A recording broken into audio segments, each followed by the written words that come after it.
नमस्कार दोस्तों, आपका हमारे चैनल बी इंस्पायर्ड में स्वागत है। समुद्र में उठने वाली लहरों के सामने किनारे पर एक गुरु का बड़ा ही अद्भुत आश्रम था। जितना अद्भुत आश्रम था उससे कहीं ज़्यादा अद्भुत वहाँ पर रहने वाले गुरु थे। उस सन्यासी ने अपना पूरा जीवन विज्ञान और आध्यात्म के नाम पर लिख दिया था। संध्या के समय पास के ही गांव से कुछ युवक उस सन्यासी के उपदेश सुनने के लिए उस आश्रम में पहुंच जाते थे। एक दिन संध्या उपदेश में एक युवक ने गुरु से एक सवाल किया।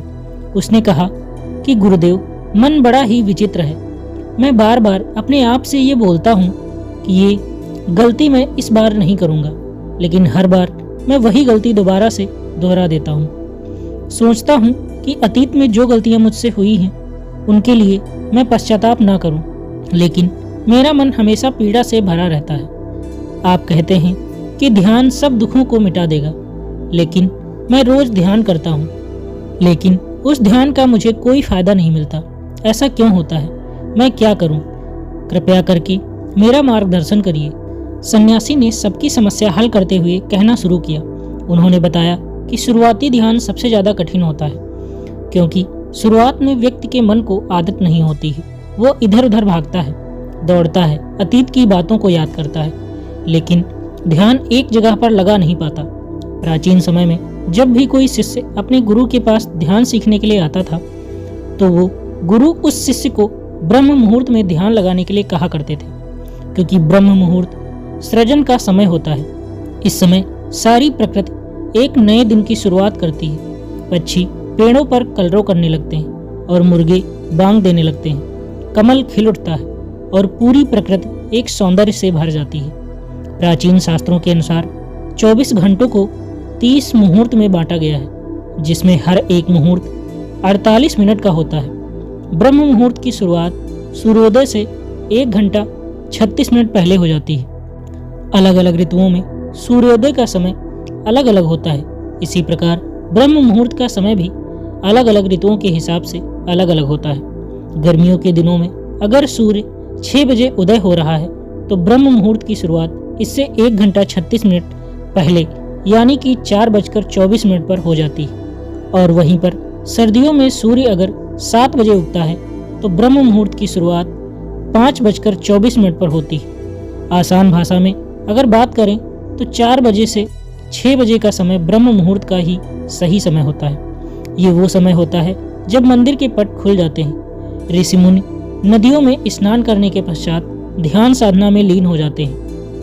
यही वो समय होता है जब कमल भी खिल उठता है, मंदिर के पट खुल जाते हैं। चलिए विस्तार से समझते हैं कि इस समय हमारे शरीर में क्या बदलाव आते हैं। आयुर्वेद का कहना है कि मनुष्य का शरीर 3 ऊर्जाओं से यानी कि 3 दोषों से बना होता है, वात, पित्त और काव। यही तीनों ऊर्जा ये हमें पूरी तरह से संचालित करती हैं। अगर इन दोषों का संतुलन हमारे शरीर में बिगड़ने लगता है तो हम तरह तरह की बीमारियों से ग्रस्त हो जाते हैं। इन तीनों में से सबसे मुख्य ऊर्जा होती है वात की। वात का संतुलन बिगड़ने से हमारे शरीर में 80 तरह की बीमारियां पैदा होती हैं। पित्त का संतुलन बिगड़ने से 40 और कफ का संतुलन बिगड़ने से 20 तरह की बीमारियां जन्म लेती हैं। इस प्रकार इन 3 दोषों में से वात सबसे ज़्यादा महत्वपूर्ण है, और वात हमारे शरीर में सबसे ज़्यादा सक्रिय सुबह के 2 बजे से 6 बजे के बीच में होता है। यानी कि ब्रह्म मुहूर्त से पहले उठने वाले लोगों का वात हमेशा संतुलन में रहता है, और इसी वजह से उनका पेट अच्छे से साफ होता है। उन्हें कोई बीमारी नहीं होती। वो हमेशा ऊर्जा से भरे हुए रहते हैं। उनका मुख कमल की तरह चमकता रहता है। उनमें असीम सौंदर्य पैदा हो जाता है। ब्रह्म मुहूर्त में उठने वाले लोग हमेशा आनंद में रहते हैं और किसी भी काम को वो ध्यान बना लेते हैं। जो भी बुद्धिमान आदमी होता है वो इस समय को व्यर्थ नहीं गंवाता। अष्टांग हृदय, जो कि आयुर्वेद की एक श्रृंखला है, उसमें लिखा हुआ है कि खुद को जानने के लिए सबसे योग्य समय ब्रह्म मुहूर्त का ही होता है। जो लोग ध्यान में गहरे उतरना चाहते हैं, खुद की खोज करना चाहते हैं, उन लोगों के लिए ब्रह्म मुहूर्त का समय किसी वरदान से कम नहीं होता है। ये वो समय होता है जब पूरी प्रकृति एक नई शुरुआत करती है। इसीलिए जो अतीत होता है वो पीछे छूट जाता है। दिन में और किसी समय ध्यान करने से आपको विचार परेशान कर सकते हैं और आप ध्यान को लगा नहीं पाएंगे। लेकिन ब्रह्म मुहूर्त में जब दिन की शुरुआत होती है तो आपका मन और मस्तिष्क पूरी तरह से खाली होता है और ध्यान में उतर पाना उतना ही आसान होता चला जाता है। एक बार तथागत यानी कि बुद्ध के प्रिय शिष्य आनंद ने उससे पूछा कि हे तथागत, ब्रह्म मुहूर्त का समय आपके लिए कितना महत्वपूर्ण होता है। इस पर तथागत ने उत्तर दिया था कि जिस प्रकार मछली के लिए जल महत्वपूर्ण होता है, उसी प्रकार आनंद, ध्यान और शून्यता का जीवन जीने के लिए ब्रह्म मुहूर्त में सही समय पर जागना और जागने के बाद ध्यान में उतरना बहुत जरूरी होता है। अगर आपकी यात्रा आनंद की तरफ नहीं है, आप दुखों में, कष्टों में अपना जीवन जीना चाहते हैं, तो आपके लिए ब्रह्म मुहूर्त का कोई महत्व नहीं है। लेकिन अगर आप अपने जीवन में आनंद चाहते हैं, खुशी चाहते हैं, हमेशा ऊर्जा से भरा हुआ महसूस करना चाहते हैं, तो ये जरूरी हो जाता है कि बुद्धिमानों की तरह आपको भी ब्रह्म मुहूर्त का पूरा उपयोग उठाना चाहिए। सभी युवक ध्यानपूर्वक सन्यासी की बातें सुन रहे थे। सन्यासी ने ब्रह्म मुहूर्त पर वैज्ञानिक दृष्टिकोण पेश करते हुए सभी युवकों को बताया कि हमारे मस्तिष्क के ऊपरी हिस्से पर पीनियल नाम की एक ग्रंथि होती है, जो कि मेलाटोनिन नाम का एक हार्मोन रिलीज करती है, जो हमारे शरीर में आनंद की उत्पत्ति का कारण होता है। ये वही हार्मोन होता है जितने अच्छे से और जितनी ज़्यादा मात्रा में पीनियल ग्लैंड मेलाटोनिन नाम का ये हार्मोन रिलीज करती है, उतने ही आनंदित हम रहते हैं। लेकिन जैसे ही हम सूर्य के संपर्क में आते हैं, ये मेलाटोनिन नाम का हार्मोन अपने आप नीचे गिरना चालू हो जाता है। और इसी वजह से जो लोग देर से उठते हैं, अक्सर ऐसे लोग बिना कोई कारण ही तनाव में रहते हैं। उन्हें खुद समझ में नहीं आता कि उनके अंदर तनाव किस बात का है। छोटी छोटी बातों पर गुस्सा आना, चिड़चिड़ापन, ये सारे स्वभाव उनके अंदर पाए जाते हैं। शरीर और मन मस्तिष्क की ये सारी प्रक्रिया मेलाटोनिन नाम के हार्मोन का पीनियल ग्लैंड द्वारा ठीक से रिलीज ना हो पाना, इसी के कारण कुछ इंसानों का भाव ऐसा हो जाता है। ब्रह्म मुहूर्त के बाद का मुहूर्त समुद्रम नाम से जाना जाता है, जिसमें शरीर और मन की मूवमेंट होती है। इस समय पीठ पर सूर्य की किरणें सीधे आती हैं और सेरोटोनिन नाम का एक हार्मोन रिलीज होता है, जो हमारे मन और मस्तिष्क में ऊर्जा पैदा करता है, एक ताजगी पैदा करता है, जिससे हम दिन के सभी काम कर पाते हैं। चरक संहिता में लिखा हुआ है कि जो व्यक्ति रोजाना ब्रह्म मुहूर्त में उठता है, उसकी उम्र बढ़ने की रफ्तार धीमी हो जाती है। यानी जिन लोगों के चेहरे पर समय से पहले झुर्रियां आने लगी हैं, उनके बाल पकने लगे हैं, ऐसे लोग अगर नियमित रूप से ब्रह्म मुहूर्त में जागने का अभ्यास करें तो कुछ ही समय में वो पाएंगे कि उनके चेहरे की झुर्रियां और उनके बाल पूरी तरह से ठीक हो चुके हैं। एक युवक ने सन्यासी से सवाल किया कि गुरुदेव, कुछ लोग ब्रह्म मुहूर्त में नहीं उठ पाते हैं, ऐसे लोग किस प्रकार ब्रह्म मुहूर्त में उठने का अभ्यास कर सकते हैं? कृपया करके उसके बारे में मार्गदर्शन करें। सन्यासी ने कहना शुरू किया कि ब्रह्म मुहूर्त में जागने के लिए जरूरी हो जाता है कि पिछली रात्रि आप सही समय पर निद्रा में चले जाएं। अगर आप सही समय पर नींद नहीं लेंगे तो आप ब्रह्म मुहूर्त में पूरी ऊर्जा के साथ नहीं उठ पाएंगे। आप ब्रह्म मुहूर्त में उठने के बाद भी थका थका महसूस करेंगे। आपको नींद आएगी, झपकी आएगी और आप पूरी तरह से ध्यान नहीं लगा पाएंगे। इसीलिए जरूरी हो जाता है कि ब्रह्म मुहूर्त के समय का पूर्णतः उपयोग करने के लिए आप योग निद्रा का अभ्यास करें।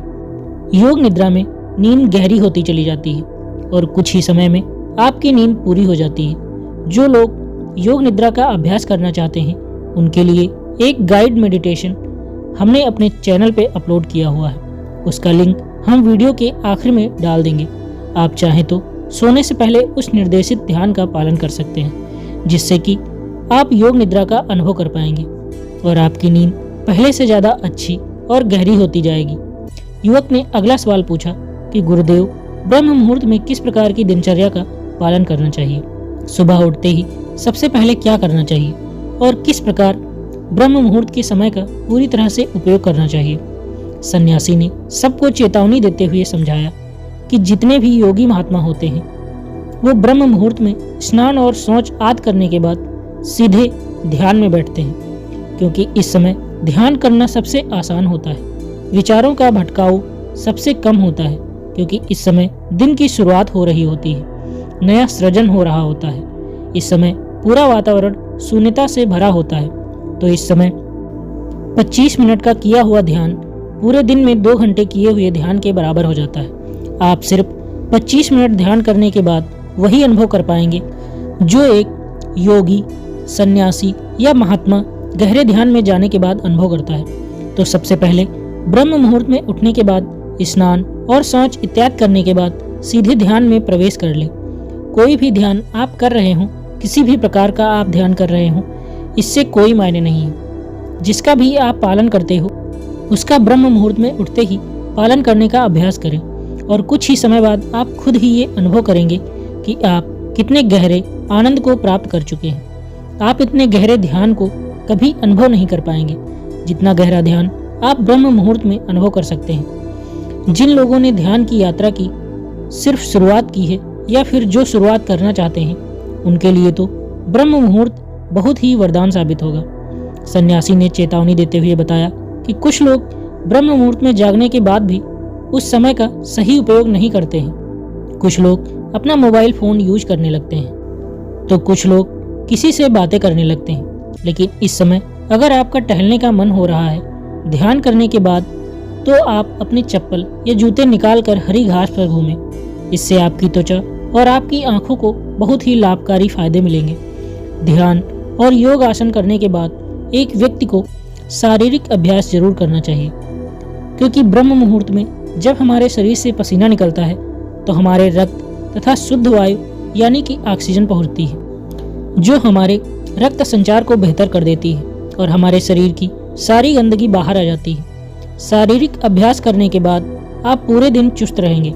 आप बिल्कुल भी आलस्य नहीं करेंगे, थका थका महसूस नहीं करेंगे। जिससे भी मिलेंगे जिंदा दिली से मिलेंगे, लोग खुश हो जाएंगे।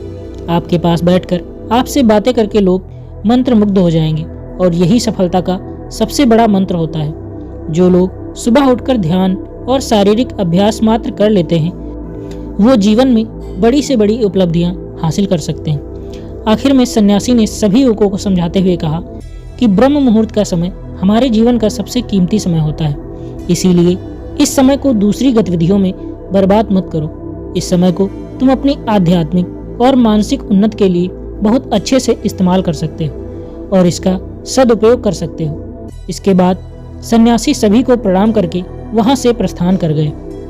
तो दोस्तों, उम्मीद करता हूँ आपको इस कहानी से एक अच्छी सीख मिली होगी।